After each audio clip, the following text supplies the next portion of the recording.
A much humbled voice came back. "I'm so sorry, engineer. How can I help?" That sounded promising. "Good to have you back. I need a level 6 decom on medbay. That thing calling itself a doctor has turned it into an animal's den. Also, can you track what qualifications it has? I don't believe it's a medic. Not if this is how it treats medical equipment." There was a pause and the medbay door slammed close and a red light began flashing. Nanotech was released into the room and it was scoured back to the hull plates. Medbays were designed for it. Heavy radiation poured across every surface, even as anything organic was turned to dust and expelled into space. After a few moments, the door opened and he pushed up his helmet. Now it smelled like a medbay, faintly of ozone and antiseptic. It was clean.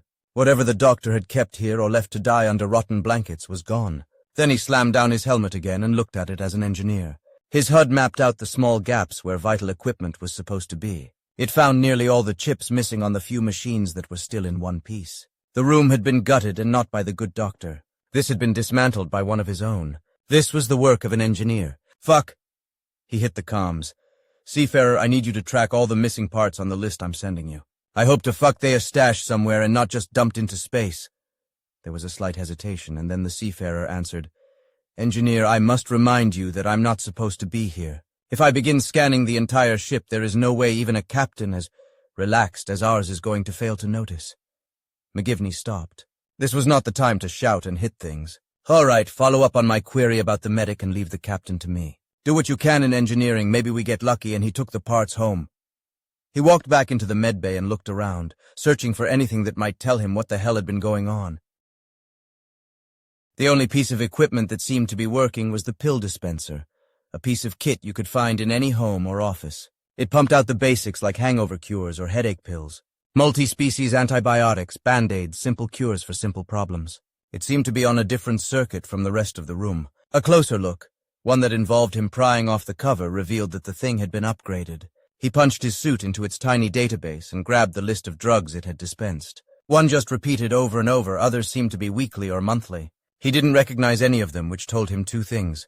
They weren't supposed to be there, and an engineer had done this as well. This time he didn't bother Seafarer. He hit his comms and punched in his fleet number. His name had so many flags on it, he felt like the fucking United Nations sometimes.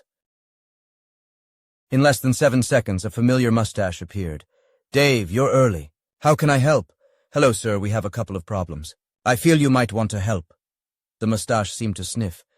"Dave, if this isn't related to your issues, then perhaps I could refer you somewhere else." "Well, doctor, that depends. I can't make my meds because an engineer has gone rogue and trashed the medbay. I have an AI that doesn't technically exist on this ship that is trying to help, and a fake doctor that I'm pretty sure is a junkie that has been drugging the crew. Who would you recommend?" It turned into a conference call pretty quickly after that. Seafarer chipped in that the doctor didn't exist on any medical database she could find, and that his species were far below the galactic educational standard for such professions. The badge he wore translated as Faith Healer and was self-assigned. The drug that was constantly being dispensed was a powerful painkiller and euphoric for his species and illegal on their homeworld. 2 of the other drugs were unrelated to the obvious addiction. One was used to render the species of the second officer into a childhood state known as precohesion and was reserved for surgery.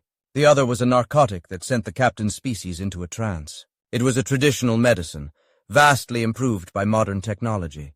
McGivney thought for a moment. "Can you send me the formula for counteragents? Something I can use to break the effects on the captain and the second." After a mad scramble through humanity's finest databases, they produced a couple of candidates. One of the AI, he couldn't remember its name, spoke up. "And the Faith Healer? What do you plan to do with him?" The engineer gave a grim laugh. "I'm going to tell him that the medbay is closed to him until he sits for a recognized medical qualification and let him sweat out the drugs he's so fond of." He closed his comms and wandered up to the doctor, who had made it nearly 10 feet in his panic. He leaned in and whispered, "I'm going to go and find all the bits of the second and put him all back together again. Isn't that nice? And I bet you good money, like porn crab money, that he knows who has been spraying him with that shit for months. Then I'm going to go and wake the captain up. But I might stop for a drink, take my time about it.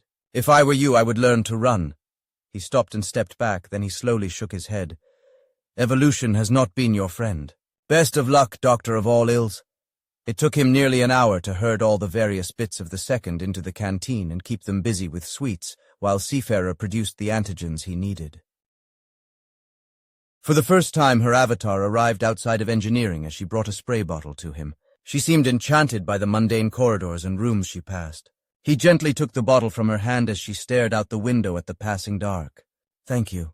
He sprayed the room, letting the mist fall gently on the huddled fronds that, according to the people who knew, would transform into a kick-ass species known for its bad temper and disciplined military. He waited with bated breath. After 10 minutes, he decided to have a coffee instead and guided Seafarer to a table where she could watch the dark emptiness go past without interruption. As he sipped, he watched the fronds begin to weave themselves together. It obviously wasn't perfect, since some of them just got into a tangle and had to start again, but they were getting there. As he drank the last dregs from his cup, the creature seemed to hit critical mass. He leaned over and nudged Seafarer. "You might want to watch this." She turned just as some command was sent throughout the assembled parts, and a functional whole was born. It looked like an angry cobweb, especially as it swept a limb across the nearest table and sent the debris of its childish selves flying.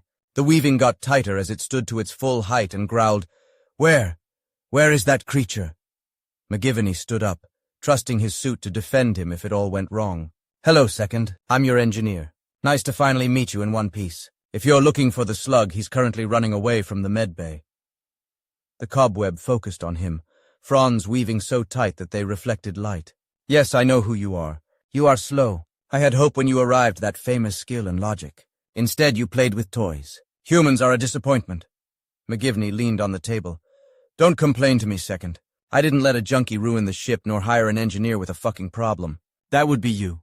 All I did was kick over the rock that was covering all this shit. You're the one that was sitting on it for months." He gestured to the avatar.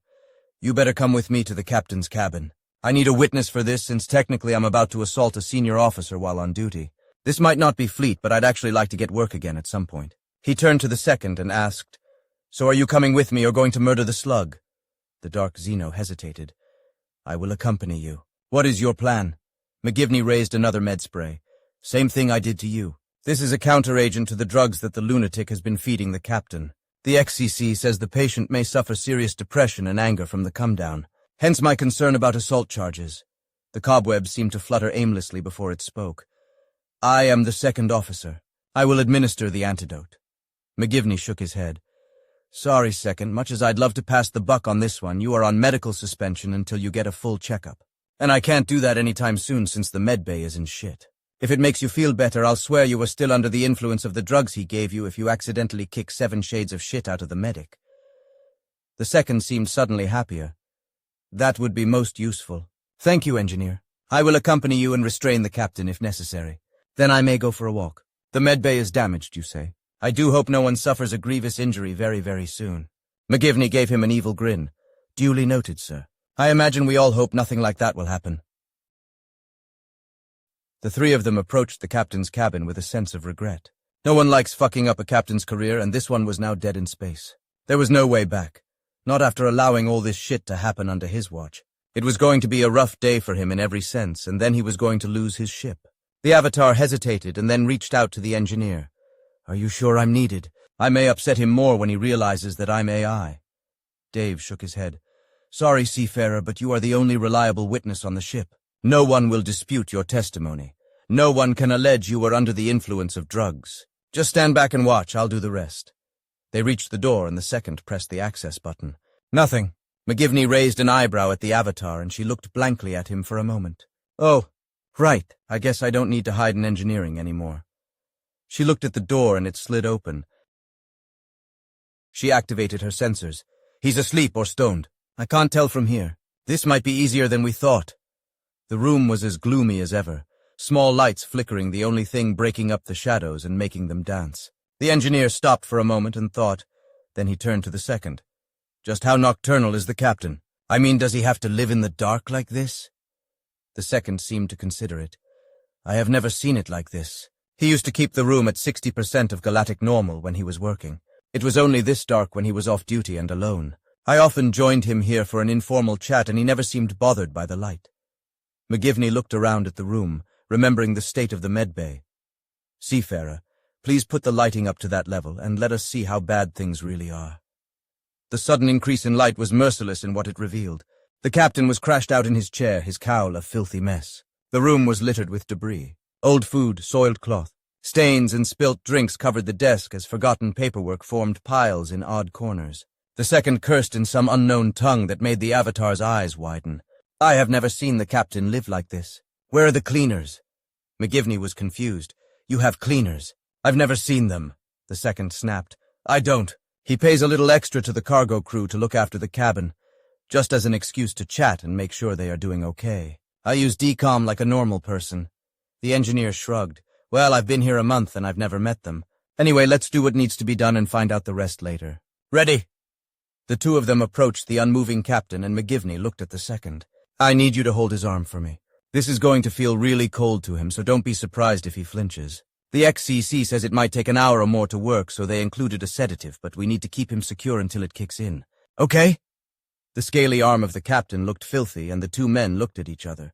This was not going to be fun. As the spray hit his arm, the captain began to shudder and pull away, but the second simply reached across and locked him in place. It took another few moments before the med spray spluttered and died, and they just held him down until the sedative kicked in. Seafarer stepped forward.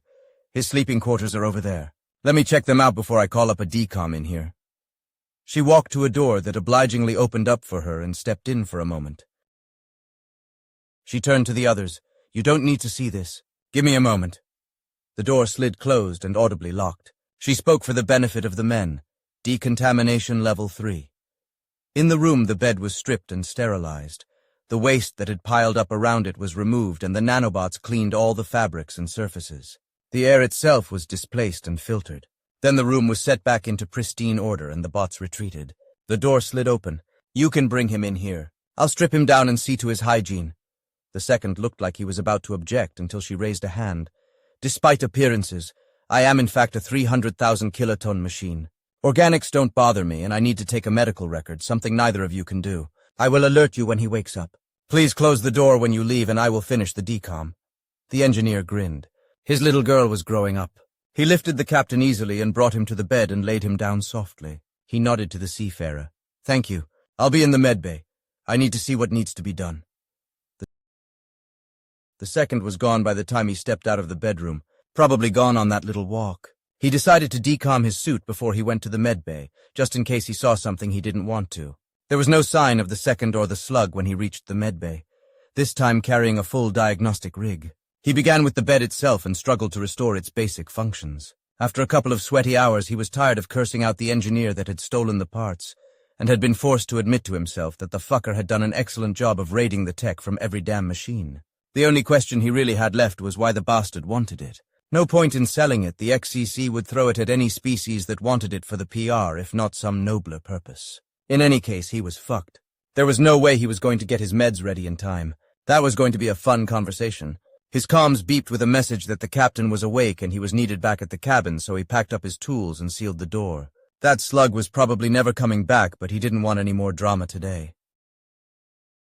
The second was waiting for him at the door and simply nodded. It slid open to reveal a much cleaner and brighter room, the paperwork carefully filed and the surfaces gleaming, in some strange way that reassured them both. Then the seafarer stepped out of the bedroom and spoke. He would like to see you both. Please keep it short. I believe the drugs have done a lot more damage than we thought. He is quite seriously ill. The captain looked old in the dim light. Without the filthy cowl, he just looked like a tired and ill Xeno. His scales were washed out, and from the heat in the room he was weakened. His voice was stronger and sharper than the engineer remembered. This must be his true voice as captain. Thank you both for your intervention. I am sorry, Engineer McGivney, but I have no memory of meeting you before. I have little memory of anything recently, but the ship assures me that you are responsible for our recovery. My second officer, it is good to see you again. I am told you suffered a worse fate than I. I wish you a better recovery than I am having. The voice weakened for a moment and then resumed. The seafarer has told me of the circumstances of our betrayal, although she can find no reason save an addiction. It makes no sense, and I am too weak to pursue the question. I will leave that to you both. I have already resigned from my position and appointed the engineer to get us home. My apologies, second, but until you have the medical clearance, I could not give you that position, and it cannot wait. His voice faded, and the seafarer stepped up and waved the door open. That's it for now. I will keep my avatar here in case it is required, but he needs rest. The men left the cabin and stood in silence. McGivney turned to the second. Does your species drink alcohol? Because I really want a drink right now. The second looked up at him. his jet-black eyes reflecting the glare of the now bright lights. Fuck yes. Do you have any of that human whiskey I hear so much about? They walked in thoughtful silence until they reached the engineering department and made their way to the bar. The engineer chose a Jameson from the shelf and poured 2 Irish measures for them and raised his glass. To the captain, may his recovery be swift. The second raised his glass. To the captain, may we bring vengeance upon his enemies. They drank quickly and refilled their glasses. So what happened to the slug? I didn't pass any dead bodies on my way to the medbay, and I can't imagine he ran away. The second snorted his whiskey. No, fucker was dead when I got to him. I don't know if he ate his supply when he knew the hatchet was about to fall or the withdrawal killed him. I dragged his sorry corpse to an airlock and froze it, just in case anyone gives enough of a shit to bury him or ask questions. It took a lot of willpower not to just kick him into space. He sipped at his drink and added, my guess? Whoever put him on the ship knew he'd never be around to answer questions. Junkies like that are just a suicide waiting to happen. That made the engineer take a thoughtful sip. His people were big on rehab, or he would have died years ago. This species had earned their reputation as hard-ass military. They obviously saw things differently. He ventured a question that he wasn't sure was polite. So you seem to have recovered pretty well. I've never met anyone from your world before. I have to say I'm impressed. The second swiftly downed his drink and refilled his glass. No, I haven't. About half of me died, and I'm going to have to search the ship for them. I'm not really an I, I'm a we, if you can understand. A collective will to bind and live. What you land creatures call a family. I lost a lot of siblings to this stupid fucking plot. We shovel fucking shellfish around. Why the hell would you attack us? The engineer put his hand on the clenched fist of the second. I'm sorry for your loss. I know answers won't bring them back, but that's what we all need right now. It was one of my people, one of our engineers that has done this. It's a betrayal of every ethic, every principle that we hold dear, and humanity will crush him for it in the full view of his peers and people. We can be cruel, and we will destroy him for this and then hand the broken remains over to you for judgment. The second was about to snap a comment about the ever-helpful, ever-gentle humans until he looked up into the clear and angry eyes of a true predator, and it stopped his words. He had been a soldier, and he was still an officer, and he could suddenly see that this human was probably the most dangerous creature he had ever met. Its body was now poised to attack, even its teeth seemed sharper. Then the cruel light faded from the human's eyes, and it became what he would expect from a human. It was like watching an eclipse. Then he decided that it was impossible, just a side effect of his injuries. Probably. He raised his glass with a shaking hand, to justice for us all, and drank again. He felt suddenly sober and had no wish to remain so. About an hour later, his left leg peeled itself off and fell asleep on the floor. He sniffed. It would wake up eventually, and he had another leg.